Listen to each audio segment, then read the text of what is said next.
जाति के आधार पे, धर्म के आधार पे तमाम हिंसा हो रही है हमारे दलितों के साथ में, पिछड़ों के साथ में, मुस्लिम्स के साथ में। तो ये जो हिंसा है ये रुकनी चाहिए। और क्योंकि भारत एक हमेशा से अहिंसक देश रहा है, बुद्ध की धरती रही है, जहाँ पे तथाकथित लोग थे जिन्होंने व्यवस्था को बना के रखा था ऊंच नीच की, उसको खत्म कर दिया गया। लेकिन फिर भी कुछ लोग अभी भी ये नहीं चाहते हैं, नहीं देख पा रहे हैं कि कैसे दलित पिछड़े मुसलमान जो है अपने हक हुकूक के लिए लड़ाई लड़ रहे हैं, कैसे वो सर ऊंचा करके उठ पा रहे हैं। तो ऐसे में उनके ऊपर जो हिंसा हो रही है उसको रोकने के लिए धारा है, समानतावादी विचारधारा है। भारत का संविधान बुद्धवादी विचारधारा का पालन करता है। ऐसे में चाहे चैनल के सब्सक्राइबर्स हों, व्यूअर्स हों, एडिटर्स हों, जो भी लोग हैं, जो भी चैनल को देखते हैं, आप सबसे विनती है कि आप नहीं हो रही है। मेरे भाई इस बात का ध्यान रखिए कि अगर आप अपने धर्म का प्रचार नहीं करेंगे तो झूठ मूठ के देवी देवताओं को आपके घर में जैसे बैठा दिया गया है वो इसी तरीके से मीटिंग्स में भी बैठाया जाएगा। तो अपने धर्म को स्वीकार करना सीखिए भरे मंच पे। यहाँ पे कोई मौलवी जी होते हैं आदरणीय भिक्षु संघ को सादर बंदामी। जब जब हिंसा की बात आएगी तब तब बुद्ध की बात आएगी और बुद्ध के दोनों जो साक्षात रूप हमारे बीच में है वो नीचे बैठे हैं। मुझे बहुत देर से खराब लग रहा था। मैं सबकी तरफ से माफी चाहती हूँ भट्टे जी की दर्शक दीर्घा में आप लोग बैठे हैं और हम आपके सामने मंच पे बैठे हुए हैं। पूजनी भट्टे जी को बंदामी और हमारे मंच पे उपस्थित सभी अतिथि और सामने उपस्थित हमारे सभी उपासक उपासिकाओं आप सबको जय भीम, नमो बुद्धाय।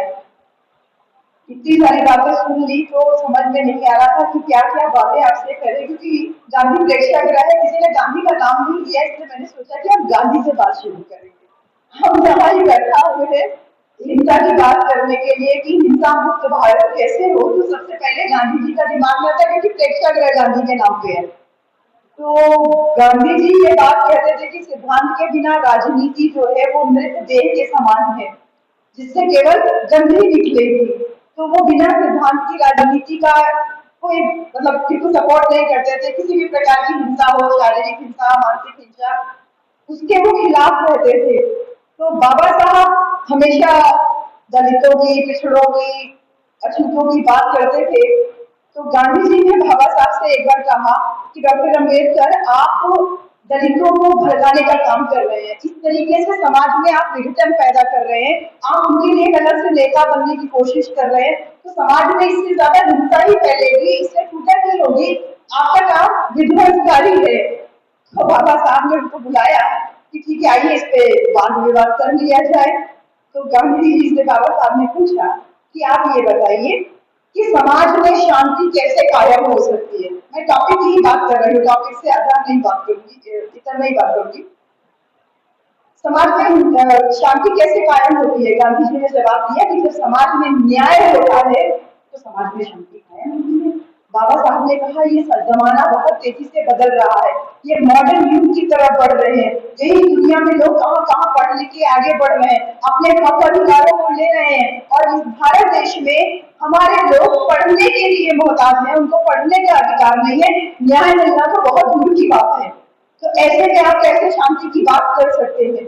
तो गांधी जी कह रहे अरे तो आपको पढ़ने से किसने रोका, जाइए पीएचडी डिग्री ले लीजिए, सब ले लीजिए, लेकिन व्यवहार न्याय सम्मत कीजिए, धर्म सम्मत कीजिए, धर्म के अकॉर्डिंग व्यवसाय का चुनाव कीजिए और समाज में शांति बने रहने दीजिए। बाबा साहब ने कहा अच्छा तो आप ये चाहते हैं कि मैं पीएचडी का डिग्री ले लूं या एक भंगी ही समाज का व्यक्ति पीएचडी का डिग्री ले ले लेकिन इसके बावजूद वो महिला साफ करने का एक पेशा जो है वो कंटिन्यू रखे।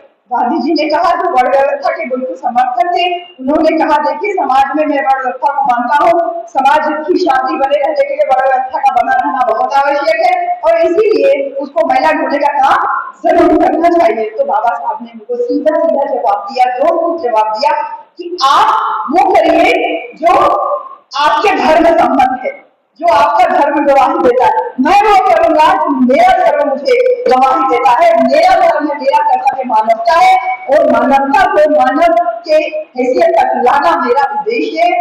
जब बाबा साहब को भारत का संविधान लिखने का मौका मिला तो उन तमाम जो बातें हुई थी उनके अपने जीवन में, जहाँ पे नाई बाल नहीं काटता था, गाड़ी वाला उनको बैठाता नहीं था, स्कूल में कक्षा में बाहर बैठने के लिए जहाँ जूता चप्पल उतारते थे, स्कूल में टीचर कॉपी नहीं चेक करता था, नौकरी पाए तो फाइल फेंक देता था, जो चपरासी था पानी नहीं पिलाता था, वो तमाम कुरीतियां जो बाबा साहब ने जो दुर्व्यवहार उनके साथ में हुआ था, उनका एक झटके में जब संविधान लिखने का मौका मिला तो एक झटके में उन सारे दुर्व्यवहारों पे बाबा साहब ने एकदम चैप्टर क्लोज कर दिया संविधान में समता का अधिकार देकर के।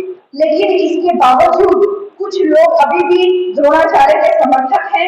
बाबा साहब और गांधी जी के बीच में द्रोणाचार्य को लेकर के भी यही हिंसा की बातें हो रही है, इसलिए मैं मोटी मोटी बातें कर रही हूँ, क्योंकि इतना देर से सुनते सुनते और कुछ फ्रूटफुल हम लेकर के जाए, दिमाग में कुछ कॉन्सेप्ट बैठे, क्योंकि हम सारे लोग घर में रहते हैं, घर से बाहर हमारा व्यवहार किस प्रकार का है वो अभी मैं उसमें 2 मिनट की बात आपसे जरूर करूंगी। गांधी जी वर्ण व्यवस्था के समर्थक थे तो द्रोणाचार्य के भी समर्थक थे। बाबा साहब ने उनसे कहा, गांधी जी आप दलितों के हितैषी होने का बड़ा दिखावा करते हैं, आप ये एक्सेप्ट कीजिए कि द्रोणाचार्य गलत थे, द्रोणाचार्य ने गलत तरीके से एकलव्य का अंगूठा मांगा, और नहीं तो आप इस तरीके का नाटक जो कर रहे हैं इस नाटक को आप बंद कर दीजिए। तो यदि द्रोणाचार्य को मानने वाले द्रोणाचार्य के पक्ष में खड़े होंगे तो जो एकलव्य को मानने वाले हैं उनको तो कष्ट होगा ना, उनके भी तो लोग पक्ष में होंगे। और जब इस तरीके से पक्ष और विपक्ष होगा तो हमेशा समाज में कॉन्फ्लिक्ट जो है वो बना रहेगा। आप एकलव्य का अंगूठा तो वापस नहीं कर सकते, बाबा साहब का स्टेटमेंट है ये, आप एकलव्य का अंगूठा वापस नहीं कर सकते, लेकिन अपनी गलती को स्वीकार करके उस अपने महापुरुषों की जो पुरखों की जो गलतियां हैं उनको स्वीकार करके एकलव्य के साथ सिम्पैथाइज कर सकते हैं, एकलव्य के साथ खड़े हो सकते हैं और समाज में एक संदेश दे सकते हैं, अपने न्यायोचित व्यवहार का जो है वो एक प्रदर्शन कर सकते हैं, उसकी एक उपमा दे सकते हैं, उसका एक प्रेसिडेंस कायम कर सकते हैं, एक उदाहरण कायम कर सकते हैं। ये कॉन्वर्सेशन बाबा साहब और गांधी जी के बीच में था। और ये बात जब बाबा साहब संविधान लिखते हैं तो हम मध्यम मार्ग की बात करते हैं कि द्रोणाचार्य और एकलव्य के कॉन्वर्सेशन से मध्यम मार्गी बाबा साहब दिखते हैं, और वो मध्यम मार्ग हमको भगवान बुद्ध ने सिखाया। आज हम जब मैं कहा मैंने कि भंते जी लोग नीचे बैठे हैं, तो किसी ने मुझसे ये कहा कि वो सेक्युलर प्रोग्राम है, इसमें किसी धर्म की बात नहीं हो रही है। मेरे भाई इस बात को ध्यान रखिए कि अगर आप अपने धर्म का प्रचार नहीं करेंगे तो झूठ मूठ के देवी देवताओं को आपके घर में जैसे बैठा दिया गया है वो इसी तरीके से मीटिंग्स में भी बैठाया जाएगा। तो अपने धर्म को स्वीकार करना सीखिए भरे मंच पे। यहाँ पे कोई मौलवी जी होते तो मेरा उतना ही सम्मान उनके लिए भी होता जितना सम्मान भंते जी आपके लिए है, क्योंकि ये सेकुलर वर्ड बाबा साहब ने भारत के संविधान में लिखा है। हम भारत के लोग, पहला कॉन्फ्लिक्ट बाबा साहब ने यही खत्म कर दिया।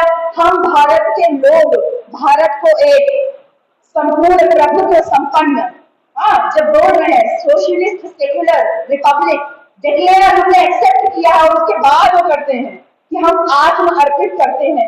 पहला कॉन्फ्लिक्ट भारत देश के नाम पे बाबा साहब ने खत्म किया, लेकिन मुझसे पहले बोलने वाले वक्ता लोग आपसे भी विनती है, क्योंकि आप लोग बहुत अच्छे, आप लोग जनप्रतिनिधि भी हैं, बड़े बड़े पोजिशन पे भी हैं, इस बात का ध्यान रखिए कि जो लोग कल तक आपको हिंदू बनाने पे लगे हुए थे, तुले हुए थे, आज वो आपको हिंदू नहीं बना रहे हैं।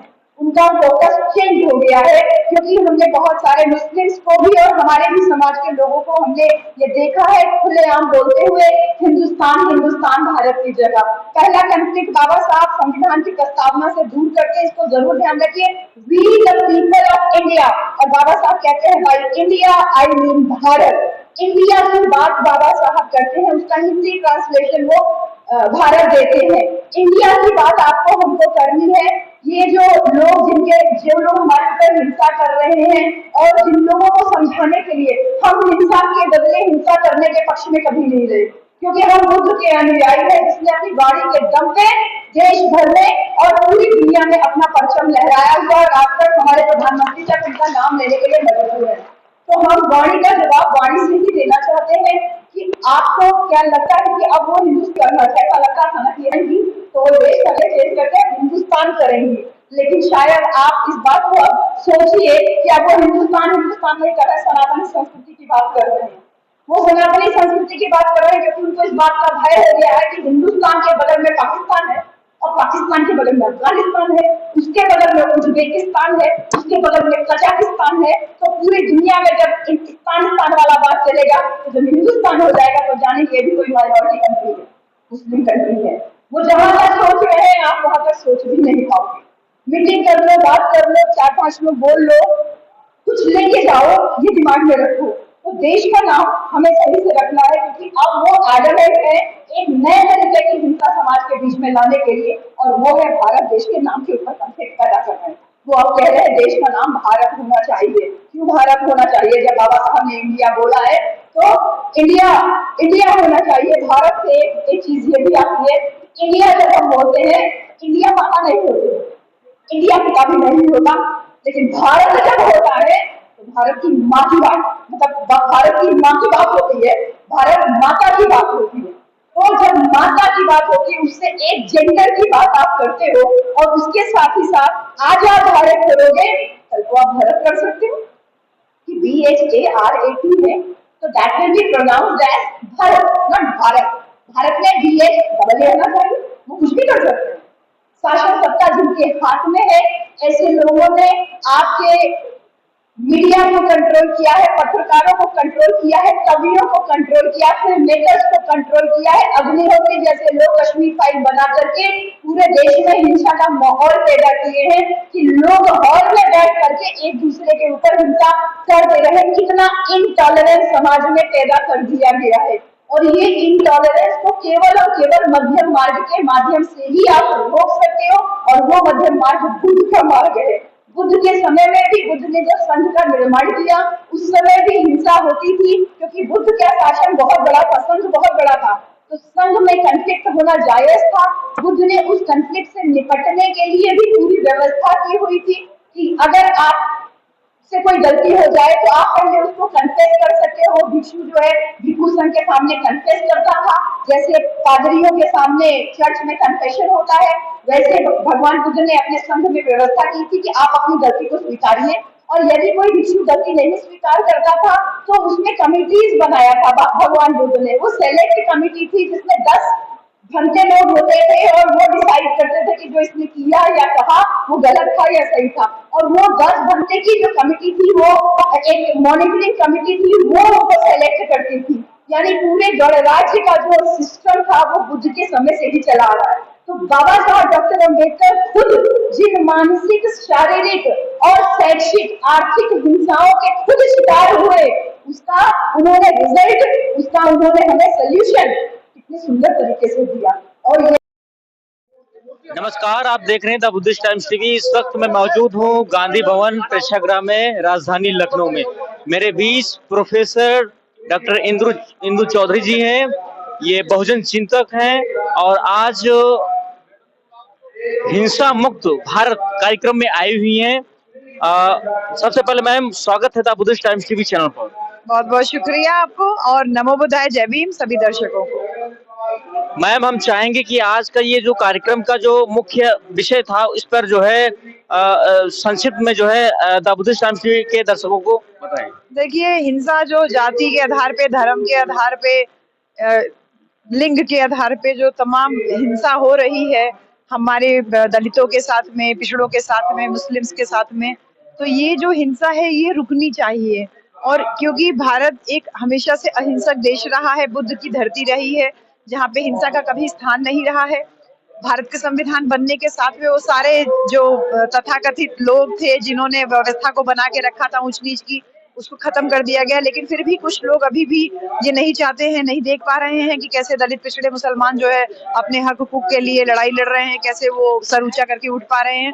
तो ऐसे में उनके ऊपर जो हिंसा हो रही है उसको रोकने के लिए उनके लिए क्या प्लानिंग कर सकते हैं, क्या स्ट्रेटेजी कर सकते हैं, इस पे ये कार्यक्रम केंद्रित। मैम लगातार संविधान को खत्म करने की साजिशें हो रही हैं, क्या लगता है आने वाले समय में संविधान सुरक्षित रह पाएगा? भारत का संविधान ही अपने आप में सबसे बड़ी सुरक्षा है। बाबा साहब संविधान जब लिखे थे उनको ही सारे खतरों का अंदाजा था, बहुत वार्निंग, बहुत चेतावनियां वो पहले ही दे चुके थे, लेकिन इसके साथ ही साथ ऐसे प्रावधान वो करके गए हैं कि संविधान को कभी भी पूरी तरीके से खत्म नहीं किया जा सकता। हाँ, उसमें संशोधन जरूर किए जा सकते हैं, और ये सरकारें लगातार जो है संशोधन करते ही जा रही है, क्योंकि इनके पास नया कुछ है नहीं करने के लिए। तो संविधान ही संविधान का रक्षक है। Ma'am the Buddhist times TV के दर्शकों के लिए खास अपील। देखिए, मैं यही अपील करूंगी कि बुद्धिस्ट टाइम्स है तो बुद्धा के नाम पे अगर आप करते हैं तो बुद्ध की विचारधारा का रेगुलर प्रचार प्रसार अपने चैनल के माध्यम से कीजिए। जो बुद्धवादी विचारधारा वो अहिंसक विचारधारा, अम्बेडकर धारा है, समानतावादी विचारधारा है। भारत का संविधान बुद्धवादी विचारधारा का पालन करता है। ऐसे में चाहे चैनल के सब्सक्राइबर्स हों, व्यूअर्स हों, एडिटर्स हों, जो भी लोग हैं, जो भी चैनल को देखते हैं, आप सबसे विनती है कि बुद्ध की शिक्षा किसी एक जाति, एक धर्म तक सीमित नहीं है। बुद्ध की शिक्षा मानवता के लिए है। तो इस शिक्षाओं का जितना ज़्यादा से ज़्यादा प्रचार होगा, भारत उतना ही ज़्यादा एक संगठित राष्ट्र के रूप में जाना जाएगा।